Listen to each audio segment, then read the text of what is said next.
आपल्याला मार्गदर्शन करतील. बोलो बोलो बोलो बोलो भारत माता की नरेंद्र मोदी. आजच्या या आनंदोत्सवाच्या कार्यक्रमाला उपस्थित महाराष्ट्राचे लोकनेते, राज्याचे माजी मुख्यमंत्री आदरणीय अशोकरावजी चव्हाण साहेब इथं उपस्थित, जिल्हाध्यक्ष किशोररावजी देशमुख, माजी अध्यक्ष बापूसाहेब देशमुख, माजी अध्यक्ष दिलीप कंदकुर्ते, माजी अध्यक्ष प्रवीण साले, इथं उपस्थित सर्व नव्याने निवडून आलेले सर्व नगरसेवक, इथे जमलेले सर्व पक्षाचे पदाधिकारी, प्रमुख कार्यकर्ते, जमलेल्या सर्व बंधू आणि भगिनींनो, आज नांदेड महापालिकेवर भाजपनं 45 जागा जिंकत अशोकराव चव्हाण साहेबांच्या नेतृत्वामध्ये विजय संपादन केलेला आहे.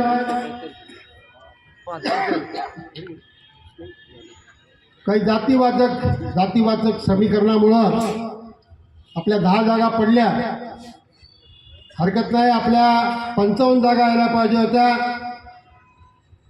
सामाजिक रचना वेगवेगळी असल्यामुळं आपल्या 10 जागा गेल्या.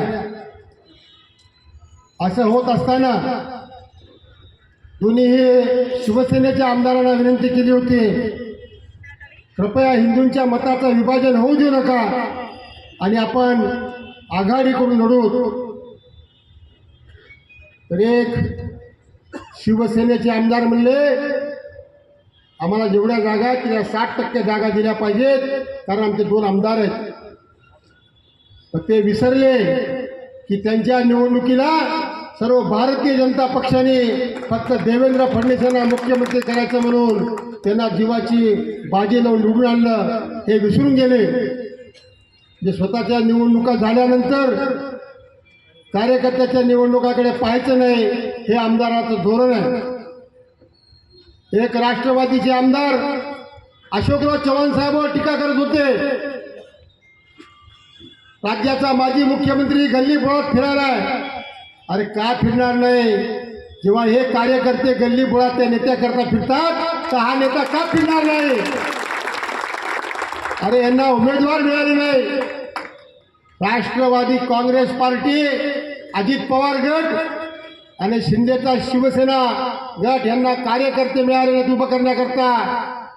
ज्या दिवशी आपली यादी फायनल झाली, आपल्यामधलेच काही उमेदवार उचलले आणि यांना तिकीट द्यायचं पाप ह्या लोकांनी केलेलं आहे. मित्र हो, उठता बसता जागा विकल्या. अरे का आम्ही घेतल्या का जागा? अरे जागेवर चांगले मोठे मोठे कॉम्प्लेक्स झाले, रस्त्याला शोभा आली, आणि हे फक्त मागच्या वेळेस आमची मेजॉरिटी होती म्हणून आम्ही आणले, आणि पुढे भविष्यामध्ये नांदेडच्या महापालिकेमध्ये ह्याच पद्धतीनं अशोकराव चव्हाण साहेबांच्या नेतृत्वात काम केलं जाईल असं जाहीरपणे या आमदारांना सांगतो. खूप प्रयत्न केले, सगळे एक झाले. काँग्रेस, शिंदेची शिवसेना, राष्ट्रवादीची अजितदादाची राष्ट्रवादी, सगळे पक्ष एक झाले आणि पाडायचा प्रयत्न केला, पण काहीच झालं नाही. कंधारमधले कार्यकर्ते आणले. 4 नंबरमध्ये प्रशांत तिडकेला आम्ही बाहेरून तिथं उभं केलं. प्रचंड मताधिक्याने आमची जागा आल्या, 4च्या 4 जागा आल्या. मित्र हो, आज सगळं मी तुमच्या सर्वांचे आभार मानणार आहे की ज्या भारतीय जनता पक्षाच्या कार्यकर्त्यांनी तिकीटं मागितले, पण त्यांना तिकीट देऊ शकलो नाही. असे जवळपास 400-450 लोक आहेत की त्यांना आम्ही तिकीट देऊ शकलो नाही. पण नक्कीच येणाऱ्या काळामध्ये अशोकराव चव्हाण साहेब असो, गोपखेडे असो, कोडगे असो, आमचे संतू खांबर्डे असो, किशोर देशमुख असो, आम्ही सर्वजण बसून बाकीच्या 425 लोकांना कुठल्या ना कुठल्या कमिटीवर घ्यायचा आम्ही प्रयत्न करू, हे तुम्हाला आवर्जून सांगतो. मित्र हो, आज आनंदाचा दिवस आहे.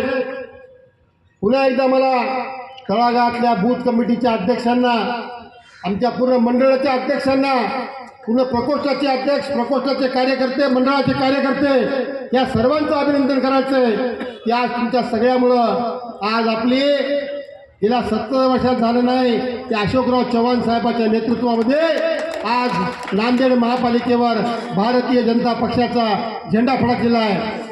मगाशी आपल्या सगळ्यांचं देवेंद्र भाऊंनी अभिनंदन केलं, बावनकुळे साहेबांनी अभिनंदन केलं. साहेब तुमचा फोन आहे ना, तो आम्ही माईकवर पूर्ण ऐकवलं सगळ्या लोकांना, त्यांनी सगळ्यांचं अभिनंदन केलं.